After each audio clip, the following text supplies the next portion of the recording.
Hello friends, if your Trainline app is not working and you want to know how to fix this issue, so keep watching this video. Today we are going to fix why Trainline app is not working in your phone. So let's get started. There may be several reasons behind this issue. Today, we are going to provide you all solution for iPhone users.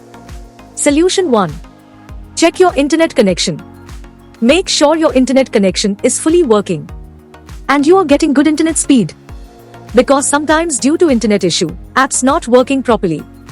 If you still facing same issue, then try solution 2. Update your app. Make sure you are running latest version of your Trainline app. Open up App Store on your device and then tap on this search icon in the bottom right corner. Then search for the app. And if you see this update button right next to the app name, simply tap on it to make sure you are running the latest version of the app.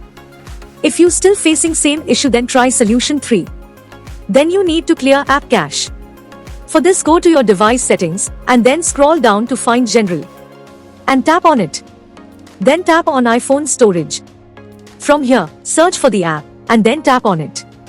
Once you're on this screen, you need to tap on offload app. Tap again to confirm.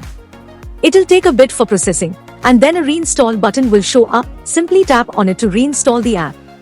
This should fix the issue. If you still facing same issue, then try solution 4. Now you need to completely reinstall the app. Follow the on-screen instructions to navigate all the way to the app page.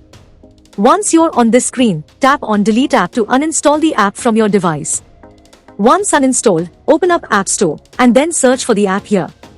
And then click on this get button to install it back on your device.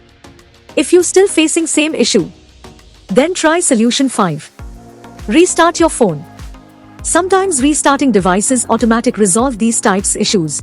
If you still facing same issue, this mean app server is down or the app is in under maintenance. In that case, wait for couple of hours and then try again. By using these methods, you can fix your app not working problem. Hope you like this video. If yes, then hit a like button and don't forget to subscribe our YouTube channel.